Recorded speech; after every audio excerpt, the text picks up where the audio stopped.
Good evening, ladies and gentlemen, and welcome to the Super Tuesday special of The Update. We've got the results, reactions, and more from yesterday's crucial primaries and caucuses. We'll also be looking at key issues voters have concerns about and what lies ahead next for these candidates. Welcome to The Update, your home for news and politics. From the local level to nationwide, we're keeping you up to date. I'm Jordan Tovar. And I'm Johnny Valtman. And Jordan, not a lot of Iowans may know what Super Tuesday is about because we were able to pick our presidential preference back in January. So just to refresh some people's minds, what is Super Tuesday? Yeah, Johnny. Super Tuesday, as it's nicknamed, is the day in a presidential race where over a third of the delegates required to secure a party's nomination can be gained. In total, 874 delegates can be won on the day, and victories in a primary or caucus held that day can draw a candidate closer to the magic number of 1,215 if you're a Republican and 1,969 if you're a Democrat. 16 states voted in total, with 2 of them being party exclusive. And Jordan, like I mentioned earlier, Iowa, New Hampshire, South Carolina, they've already had their primaries and caucuses, so which states went out to the polls yesterday? Yeah, Johnny, well, this map we have here behind us shows the states that held contests yesterday. The states highlighted in red and blue held both the Republican and Democrat primary or caucuses. Here in Iowa, highlighted in blue, only released the results of their Democratic caucus, which was done entirely by mail-in ballots. Up north in Alaska, only a Republican caucus was held. Still competing in the race for the Republican nomination was former President Donald Trump and former ambassador to the United Nations, Nikki Haley. And before yesterday, Trump had a total of 731 total delegates compared to Haley's 46. Trump had an opportunity to widen this already near insurmountable gap with a sweep on Tuesday. On the opposite side of the aisle, incumbent Joe Biden was running virtually unopposed, pitching a shutout with a total of 1,251 delegates won at the time. And with the delegate potential, Super Tuesday can be a chance for candidates to all but secure their party's nomination or make a last-ditch effort to save their campaign. One candidate yesterday was fighting for their campaign's life, Johnny. How did they fare? Yes, Jordan, and the same story that we've been seeing throughout the presidential process, it's still the same. As we pull up the map here, you're going to notice this is a lot of red, and that's the former President Donald Trump, as he would outright win 9 states with margins in the upper 70s to lower 80s, states such as Oklahoma, Alabama, and Alaska, where he got those high numbers. And Nikki Haley, she did not find that much success, as you can see up here, all the way there. Vermont was the only state Nikki Haley won. Outside of Vermont, she would only receive delegates from 4 additional states. And to add on to that, Jordan, Nikki Haley, outside of what we already mentioned, Vermont and Utah, Haley would not get more than 40% of the votes in any of those other states she competed in. So in total, Donald Trump ended up winning 777 delegates compared to Nikki Haley's mere 44. Now, Johnny, I heard there was a huge upset last night. Yes, Jordan, and what might be the upset of this young presidential race so far, Jason Palmer upset President Biden in America Samoa's caucus after receiving 51 votes compared to Biden's 40, which could give Palmer 6 delegates, and it will give Palmer 6 delegates. Something to note, Jordan, though, is that America Samoa will not be participating in the general election come November time. But President Biden does become the first incumbent Democrat to lose a contest since Jimmy Carter, who was also the last single Democratic president to have 1 term. And after dropping America Samoa, though, the president wasn't two-faced and would end up winning every other delegate in the country for the states that went out and vote. And Dean Phillips, who's the only other Democrat running against Biden right now, he is still looking for his first delegate. And after Tuesday night's results, Trump built his lead with mega blocks while Haley was still trying to catch up with Legos. Jordan, Trump passed the 1,000 delegate threshold as he is sitting right now at 1,025 delegates, while Haley, she couldn't even break triple digits, topping out at 89. And President Joe Biden also passed the 1,000 delegate mark as he made it all the way up to 1,500 delegates. Dean Phillips still in search of his first one. And with all the numbers being thrown your way, we are going to be sending it over to Cara, who has the reactions from the results. Thanks, guys. After an eventful Super Tuesday, GOP candidate Nikki Haley has officially ended her campaign. I am filled with the gratitude for the outpouring of support we've received from all across our great country. But the time has now come to suspend my campaign. This isn't a particularly surprising decision. Haley has long been struggling to keep up with Donald Trump, even with many voters who typically vote Democratic in Democratic primaries choosing instead to vote for her. Despite her victories in Vermont and Washington, D.C., though, her 89 delegates didn't really hold a candle to Trump's 1,000. Her departure prompted responses from several politicians. I thought Nikki Haley's announcement today was classy. and hats off to her for running a good race and for staying in there through Super Tuesday. The American people have spoken. They made clear what we have known for months. President Donald J. Trump is our Republican nominee and will be the 47th President of the United States. In her exit speech, Haley congratulated Trump, but notably did not endorse him. It is now up to Donald Trump to earn the votes of those in our party and beyond it who did not support him. And I hope he does that. Trump, meanwhile, is celebrating his victories, saying in a social media post that, quote, Haley got trounced last night. He's gearing up for the presidential election with no shortage of confidence. Our cities are choking to death, our states are dying, and frankly, our country is dying, and we're going to make America great again, greater than ever before. And Democrat Dean Phillips also dropped out of the race last night, leaving the road clear for a potential rematch of President Biden and former President Trump in November. Jordan and Johnny, I'll send it back to you. With every election, there's always a wide variety of topics that are bringing voters to the polls, Jordan. Yes, and that's why we're going to send it out to Jayce in the newsroom, where he's going to share with us some key issues for voters. Thanks, Jordan. And many concerns from voters have been known for quite some time, while others are starting to emerge. For Republican voters, the economy and border security are the most pressing issues at hand. Inflation has plagued the Biden administration for years now, while the standoff at the Texas border earlier this year renewed calls for stricter immigration policies. They want open borders, and open borders are going to destroy our country. We need borders, and we need free and fair elections, or we don't have a country. Meanwhile, Democratic voters are mainly concerned with protecting abortion rights in the states, as well as the LGBTQ+ community. The party is currently split on the Israeli-Hamas war, as many older Democrats support Biden's continued support for Israel, while younger voters are making their anti-war stance clear with protest votes in support of other Democratic candidates. For both the Democrats and the Republicans, Ukraine is also a hot topic. Democrats are calling for renewed aid to the nation, while Republicans want to significantly pull back on funding. And with so many issues at the forefront of this election, it's still anyone's guess as to what topic will take center stage by November, such as with COVID in 2020. For now, I'll send it back to Johnny and Jordan in the studio. Thanks, Jayce. And Jordan, Jayce was just talking about what voters were looking for, and they didn't only go to the polls yesterday just for the presidential candidates. There were some other spots in primaries for different positions. Yes, and we have Ryan on this week, who's going to give us the results of some of those other primaries. Thanks, Jordan. And while the presidential results were the forefront of Super Tuesday, there were many key local and national races that also held primaries. We'll go coast to coast to look at the results for some of these key races. North Carolina has many seats to fill, with no incumbents running for governor, lieutenant governor, and attorney general. The gubernatorial race will see Republican Lieutenant Governor Mark Robinson face Democrat Attorney General Josh Stein. Republican Dan Bishop will face Democrat Jeff Jackson for Attorney General. Democrat Rachel Hunt won her primary for Lieutenant Governor, while the Republican primary heads to a runoff.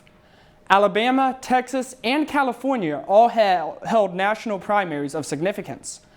In Alabama, Republican Barry Moore will run for the House seat of District 1 against Democrat Tom Holmes.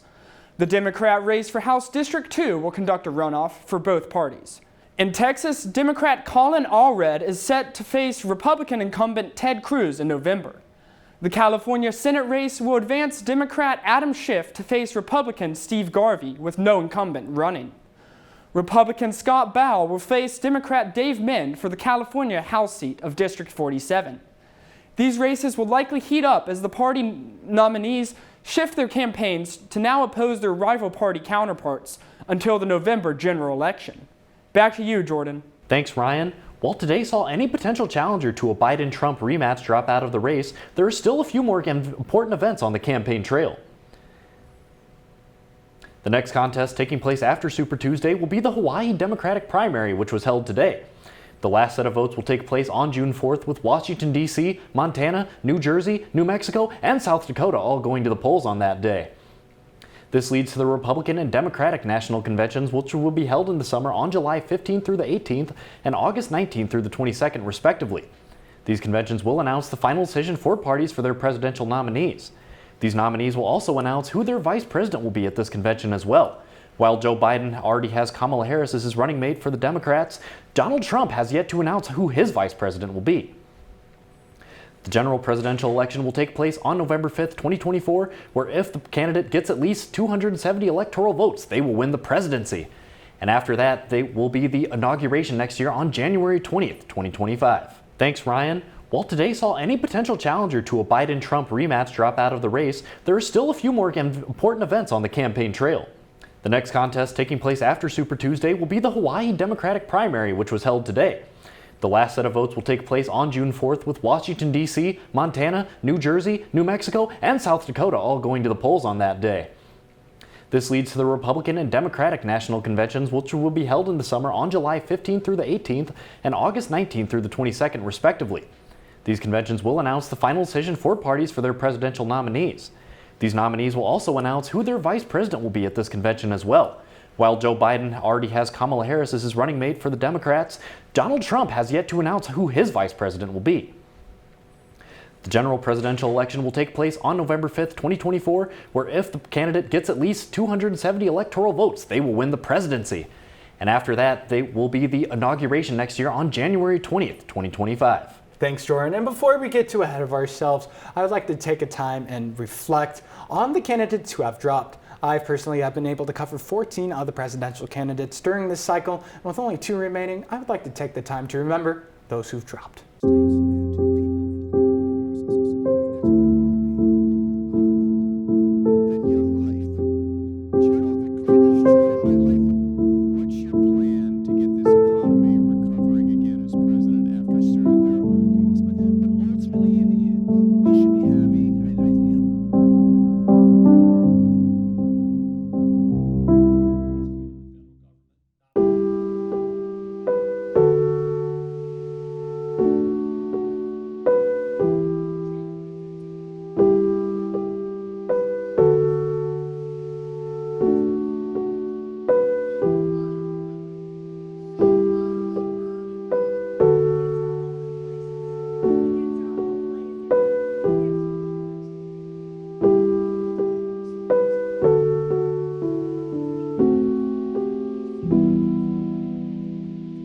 And you know, Johnny, I was able to cover a couple of those candidates too. And you know, one may ask, how did Super Tuesday come about? Yes, Jordan. And for this week in history, I thought we'd look back at how we've came this far and what Super Tuesday is today. Well, we had the first Super Tuesday back in 1984. Well, there were actually 3 Super Tuesdays in a tightly contested Democratic race. Walter Mondale was going against Gary Hart in a race that would run all the way until July. On Super Tuesday number 3, South Dakota, New Mexico, West Virginia, California, and New Jersey all participated in their primaries. Mondale won all but California and would later win the nomination. He then proceeded to only win Minnesota and the District of Columbia, as Ronald Reagan steamrolled him in the '84 election. 1988 saw southern states come together to hold their primaries on the second Tuesday of March compared to the first Tuesday of March, which is usually when Super Tuesday is. It has now been dubbed the Southern Tuesday. For this jointing stemmed from the states wanting southern candidates to have a chance at gaining delegates, as they fared poorly in northern states such as Iowa and New Hampshire at the time. If you thought Iowans were a bit off with their picking ability, Super Tuesday is truly a spot-on indicator on who determines who will win the party's nomination. Since that 1984 race up until 2020 so far, each candidate that won the most amount of delegates on a Super Tuesday or Tuesdays has gone on to win their party's nomination. And Jordan, while Super Tuesday has been at the front of a lot of people's minds recently, there are some other things going on around the country. Yeah, Johnny, and with those updates, we have Cara, who's got what's going on around the rest of the world. Thanks, guys. Some good news for Trump and his delegates. The Supreme Court has ruled that the states do not have the ability to bar him from their election ballots. SCOTUS justices unanimously overturned a Colorado Supreme Court ruling from December that he was not eligible to be president because of his involvement in the January 6th insurrection. The Supreme Court's decision also puts a stop to attempts to get Trump off the ballot in several other states. Take the person out of the race very quickly, but a court shouldn't be doing that, and the Supreme Court saw that very well. However, the ruling has still left a lot of questions unanswered. The justices made their decision based on the idea that if states themselves were allowed to decide who was on the ballot, the election process would become just too complicated. They did not analyze whether or not Trump's role in the January 6th attack on the Capitol did count as an insurrection, which was the main point in the Colorado case. Because of this omission, the idea of what constitutes insurrection is still up to interpretation, which means that we could theoretically see more dispute about Trump's eligibility this election. Meanwhile, Biden and Trump clashed over border policy last week. Both politicians traveled to Texas to make remarks on border and immigration policy. Biden emphasized the need for the bipartisan security bill we covered last week, which Republicans tanked at the request of Trump.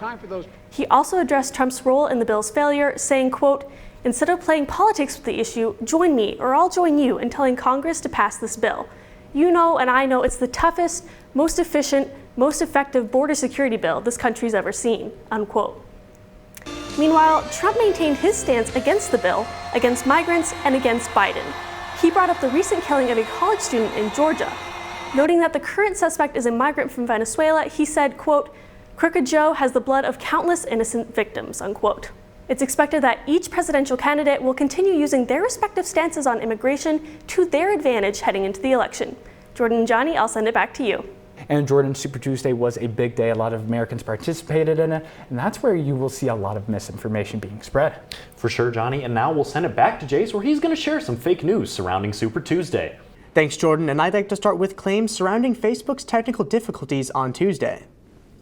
After Facebook, Meta, and Instagram all experienced periods of crashes before and during Super Tuesday, some users concluded that this was a tactic to prevent reporting on the votes. In reality, outages were reported by users all around the country, including in states not holding a caucus or primary. Furthermore, Meta announced that the crashes had been resolved by 12 p.m. Eastern Standard Time, before any votes were officially counted. And next, I'll take a look at former President Donald Trump's claims that the U.S. is currently a third world country. In his victory remarks at Mar-a-Lago on Tuesday night, Trump stated that, quote, "We live in a third world country with no borders." To start, this is simply not what a third world country is. Historians define a third world country as developing from post-colonial conditions, while a first world country is a nation that controls the free market slightly to maintain the economy. Second world countries reject capitalism in favor of socialist practices. The idea of a third world country has been spun into a buzzword in order to strike fear and rage into voters' hearts, when in reality there are centuries of context and definitions going into that phrase. By using it to describe the U.S. of all places, it ignores the hard work and sacrifices of those that came before us. So for now, remember to stick to the facts, and I'll send it back to Johnny and Jordan in the studio. And Jordan, Ryan, he is relatively new to the show, and this week he's been talking about something he wants us to think about. Yes, and making his debut on For Your Consideration this week, we have Ryan, who has something he'd like us to consider.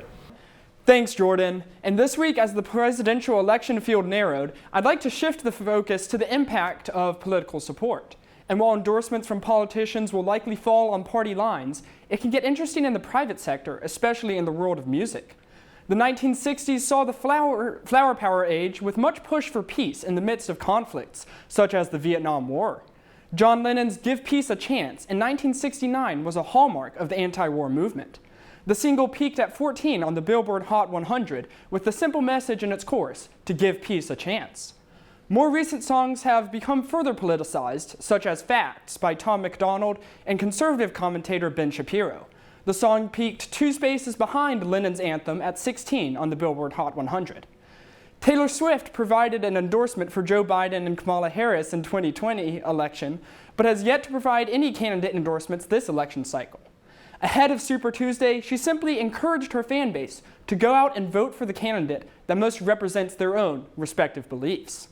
And while the news can get caught up of who endorses who, I feel like it's best to respect everybody's own political opinions and simply give peace a chance. Back to you, Jordan and Johnny. Thank you, Ryan, and thank you for tuning in to the Update Tonight, where you'll find all your news and politics. Tune in next week for more updates from the local level to the nationwide level. And Jordan will be taking a break as we will be spring break, but we will be back in 2 weeks with more from the Update. From the Update, I'm Johnny Valtman. And I'm Jordan Tovar. Have a wonderful night.